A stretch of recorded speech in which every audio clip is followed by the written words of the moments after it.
जय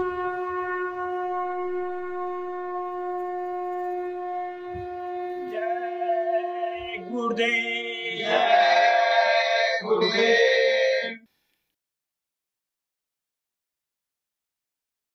जय गुरुदेव।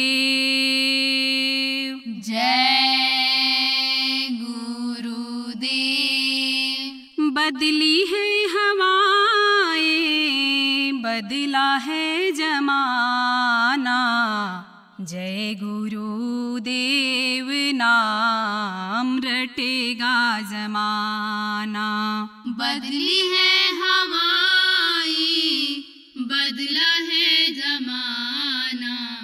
जय गुरुदेव नाम रटेगा जमाना।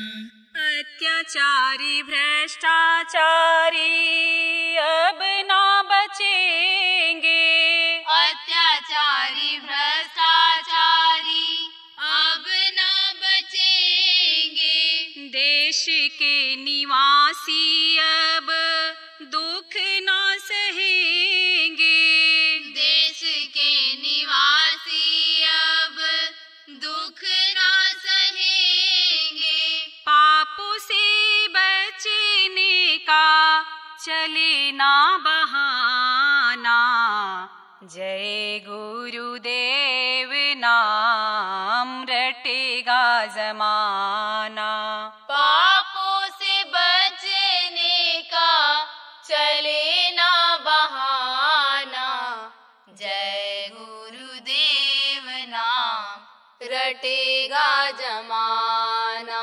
होंगे ना मांसाहारी, होंगे ना शराबी। होंगे न मांसाहारी, होंगे न शराबी। अब इस देश की ना होगी खराबी। अब इस देश की ना होगी खराबी। हो जाएगा बंद जल्दी गऊओं का कटाना। जय गुरुदेव नाम रटेगा जमाना। हो जाएगा बंद जल्दी गौओं का कटाना। जय गुरुदेव नाम रटेगा जमाना। जैसा जो करेगा वैसा फल वो भरेगा।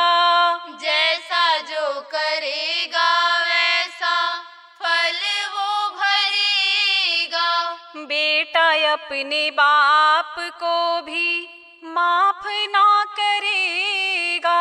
बेटा अपने बाप को भी माफ ना करेगा। आएगा अब इंसाफ का जमाना। जय गुरुदेव नाम रटेगा जमाना। आएगा अब इंसाफ का जमाना। जय गुरुदेव नाम रटेगा जमाना। बनेगा अखंड देश हिंद ये हमारा। बनेगा अखंड देश हिंद ये हमारा। विश्व भर में चमकेगा देश का सितारा। विश्व भर में चमकेगा देश का सितारा। पूरा होगा बाबा जी का सपना सुहाना। जय गुरुदेव नाम रटेगा जमाना। पूरा होगा बाबा जी का सपना सुहाना। जय गुरुदेव नाम रटेगा जमाना। बदली है हवाएं, बदला है जमाना। जय गुरुदेव नाम रटेगा जमाना। बदली है हवाएं, बदला है जमाना, जय गुरुदेव नाम रटेगा जमाना। जय गुरुदेव, जय गुरुदेव।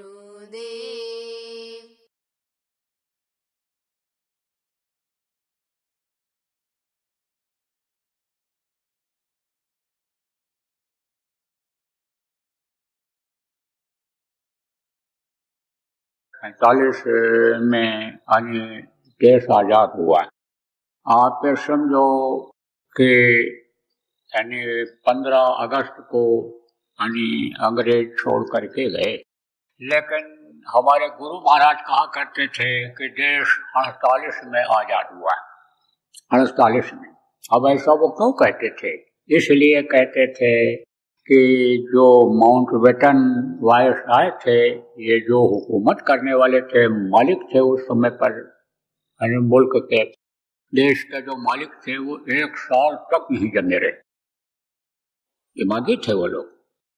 भारत में किस लिए आए थे अंग्रेज? राज्य करने के लिए नहीं आए थे, वो आए थे व्यापार करने के लिए, तिजारत करने के लिए। तिजारत, व्यापार, बिजनेस इंग्लिश में जिसको कहते हैं, वही कर सकता है जो थोड़ा बुद्धिमान होता है, दिमागी होता है। दिमागी थे, बुद्धिमान थे। लेकिन जब देखा भारत देश के लोग बहुत मेहनती हैं, धार्मिक प्रवृत्ति के हैं, वसूल के पक्के हैं, वादा के खिलाफी नहीं करते हैं और मेहनत कश हैं, तब उनको लालच हो गई भारत देश पर हुकूमत करने की। उनको ये हो गया कि जहां जहां हमारा राज्य है वहां वहां हम इसकी मदद ले लेंगे।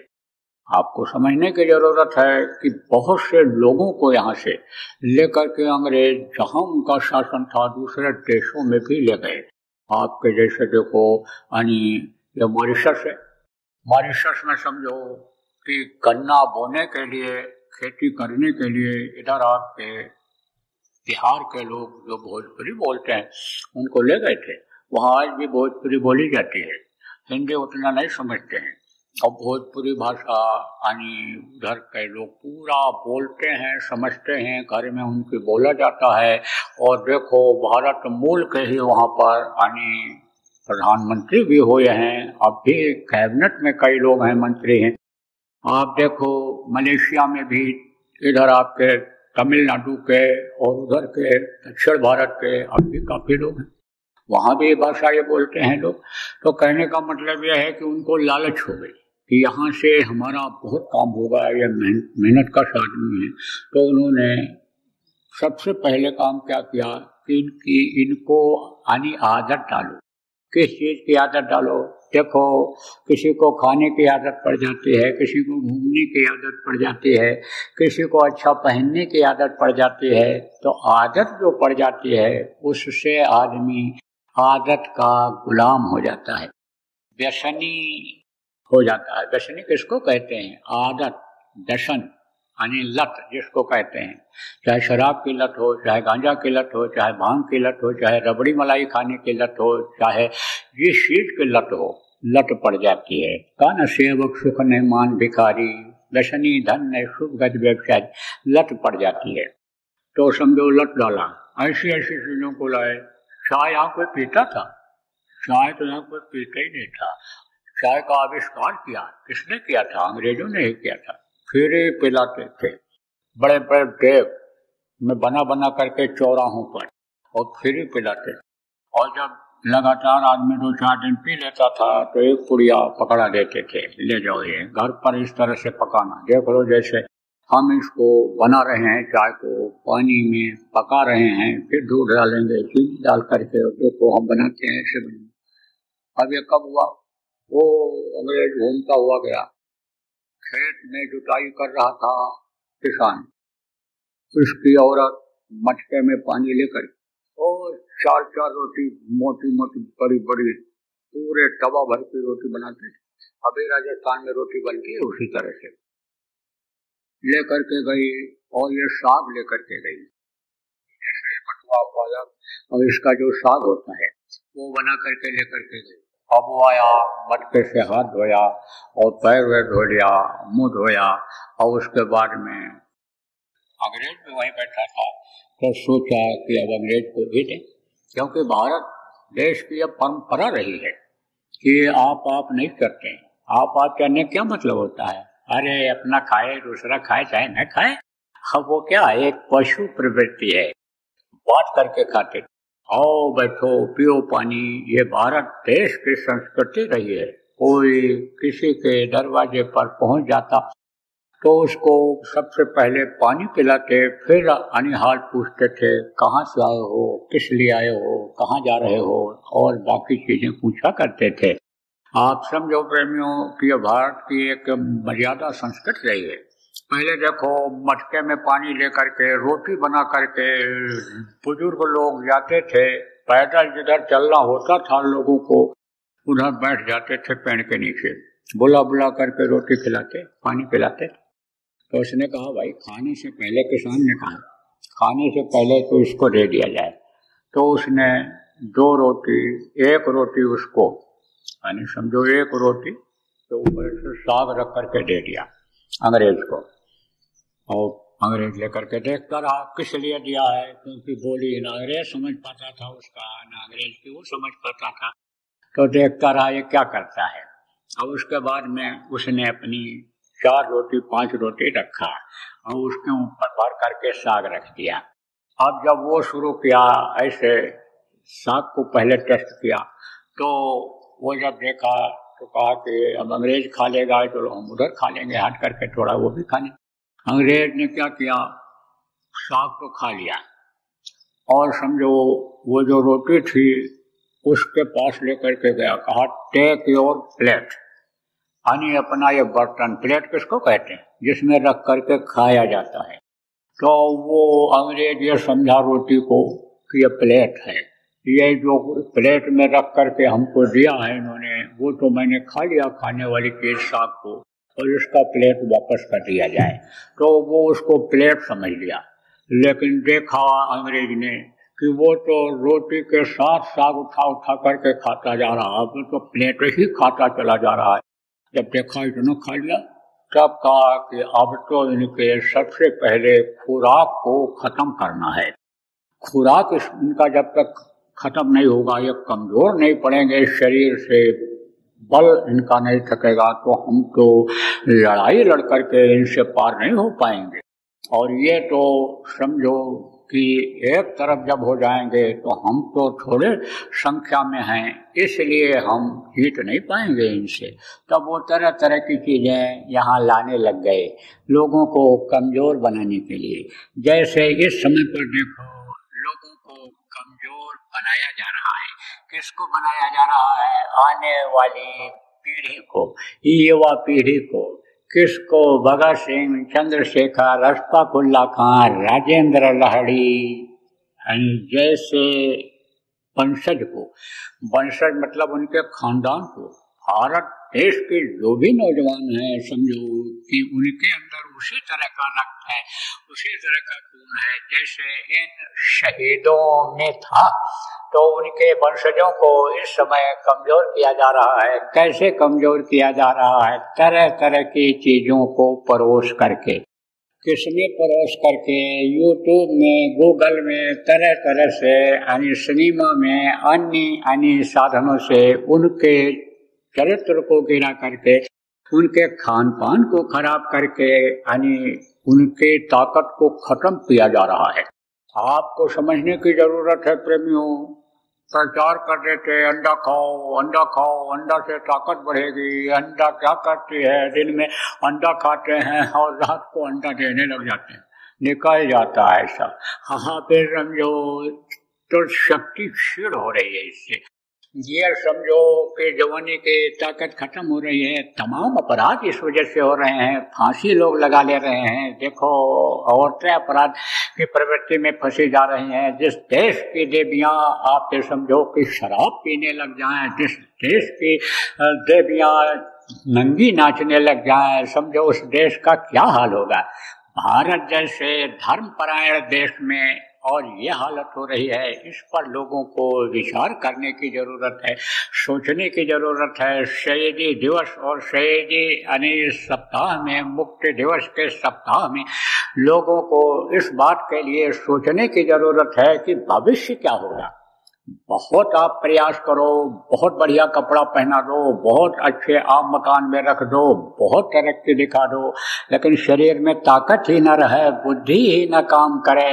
समझो जो चीज बनाती है शक्ति, जो शरीर की शक्ति बुद्धि प्रखर करती है, बुद्धि तेज करती है, वही इनके अंदर न रह जाए तो आप क्या बढ़ सकते हो, आगे क्या तरक्की कर सकते हो। तो मैं आपको बता रहा था, शक्ति को छीड़ किया उन्होंने। और क्या किया अंग्रेजों ने, जिनके अंदर प्रशासनिक शक्ति थी, ताकत थी।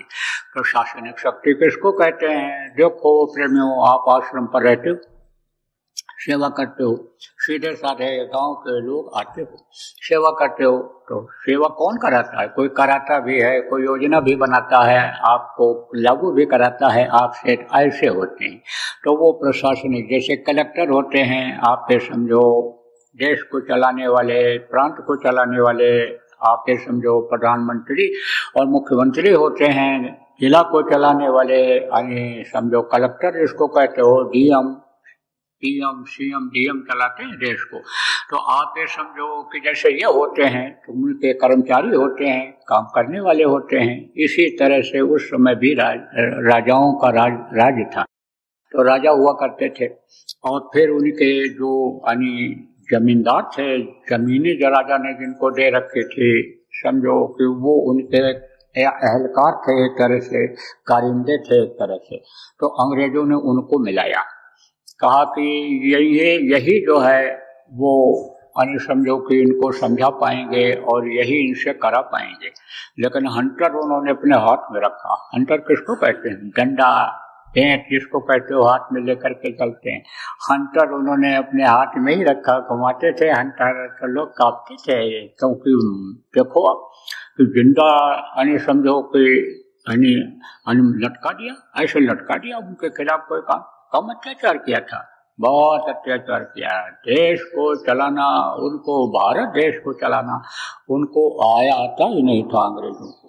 तो क्या हुआ कि ये भी आगे बढ़े और एक अंदर में जज्बात पैदा हुआ लोगों के, और देखो प्रेमियों यानी समझो कि परिवर्तन हो गया। तो वायसराय और उनकी बात मैं बता रहा था आपको, यानी ये लोग 1 साल तक नहीं डटे रहे और जो लोग हुकूमत में आए उनको एकदम से पूरी अंग्रेजियत यानी में ढाल दिया और उसी पैटर्न पर ये चलने लग गई। यूं समझ लो कि गोरे अंग्रेज चले गए, लेकिन उनकी जगह पर ये जो काले अंग्रेजियत वाले आए, ये समझो कि उनसे भी ज्यादा ऐश और आराम की जिंदगी बिताने लग गए।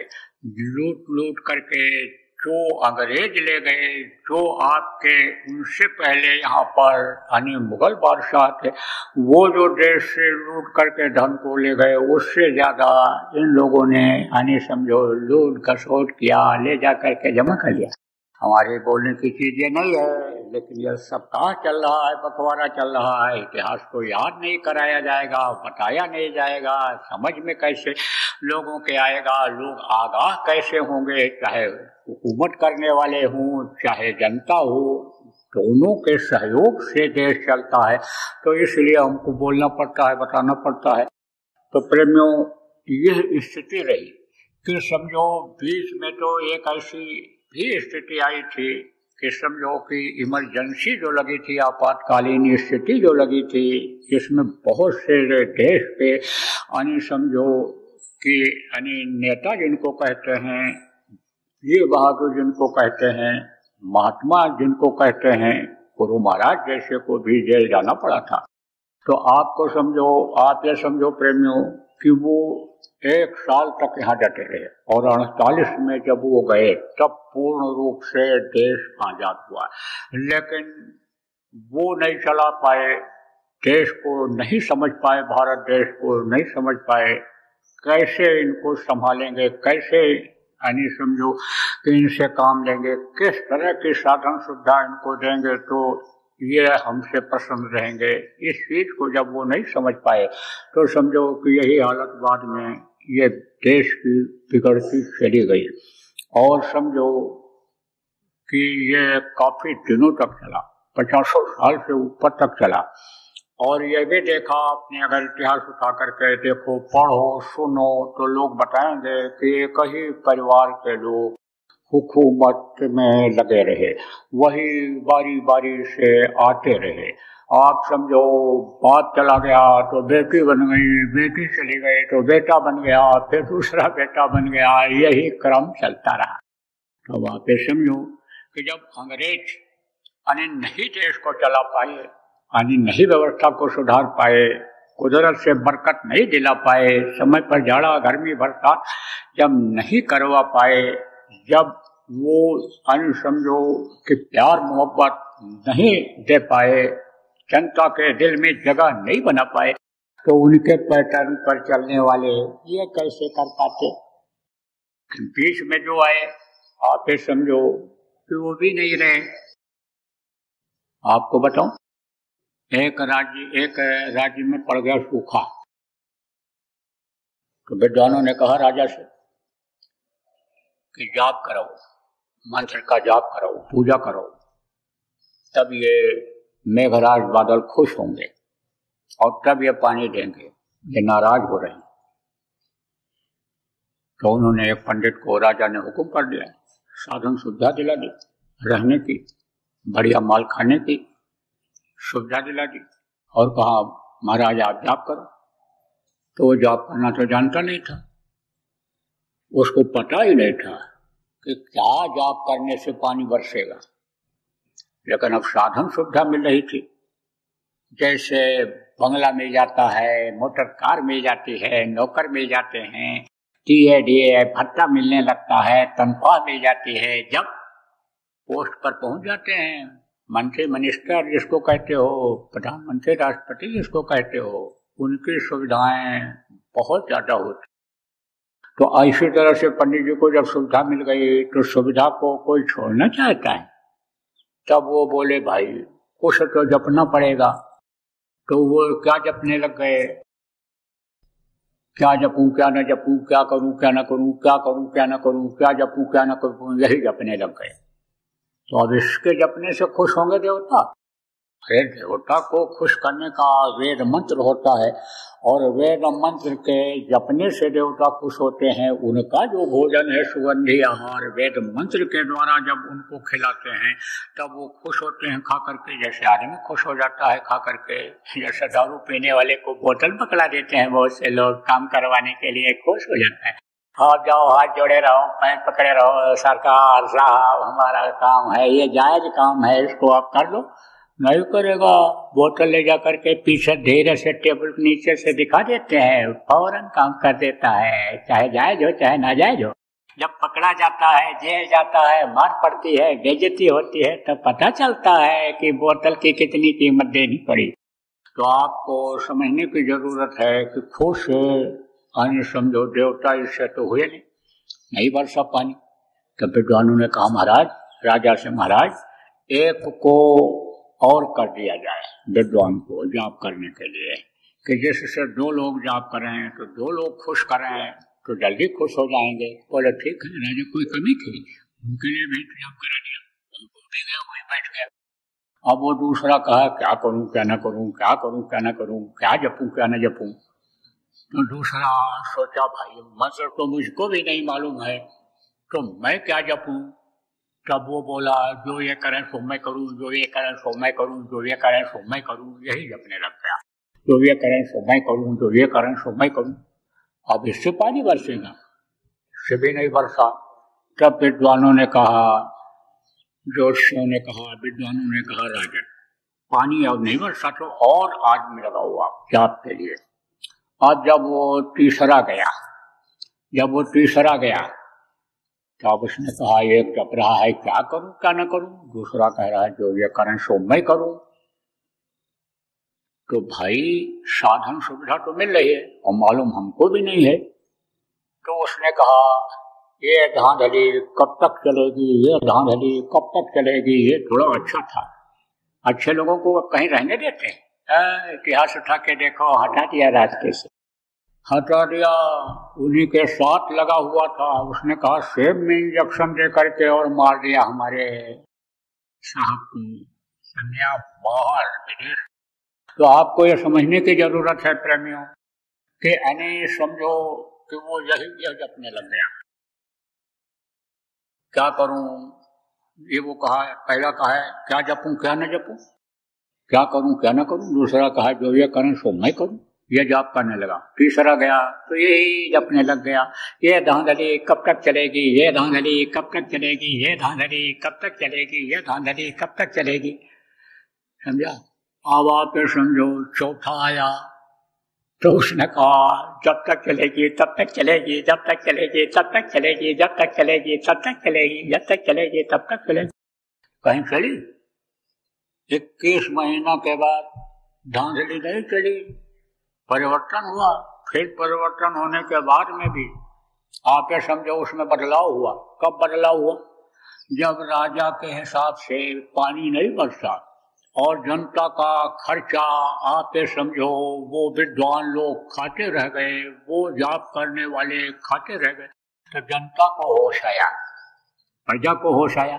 प्रजा ने कहा कि चल के देखें तो इतना खर्चा हो रहा है, इतने विद्वान जाप कर रहे हैं, पानी बरस क्यों दे रहा है।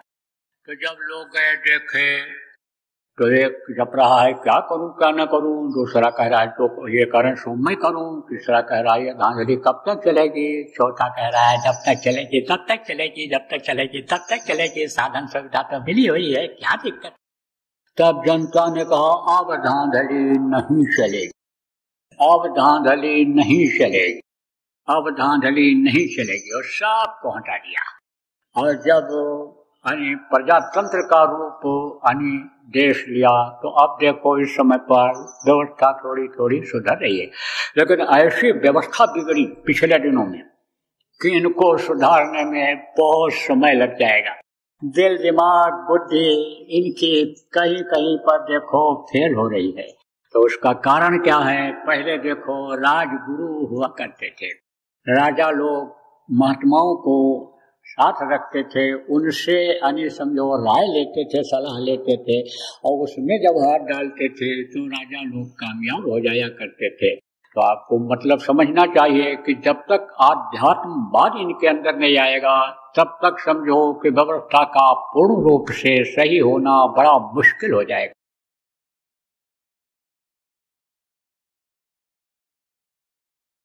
जो दुनिया और दीन दोनों बनता है, धन पुत्र परिवार में बढ़ोतरी होती है, मानसिक कष्ट भी दूर होता है, आर्थिक कष्ट भी दूर होता है, मानसिक कष्ट दूर होता है, शारीरिक कष्ट दूर होता है। इन्हीं में मिल जाएंगे आपको। बीमारियां रहती थी और निकल पड़े। बीमारी जिस कर्म के कारण पैदा किया था उस कर्म को काटने के लिए प्रचार प्रसार में निकल पड़े, स्वस्थ होकर के आ गए। पिचके हुए गाल थे, भरे हुए गाल आए, घर में कोई दिक्कत नहीं। बच्चे कहते हैं पिताजी प्रचार ही करो, औरत भी खुश हो गई, अरे स्वस्थ रहे चाहे जहाँ रहे, काम तो ये सब चल रहा है, काम कोई रुकने वाला है। अनुभव करके देख लो आप।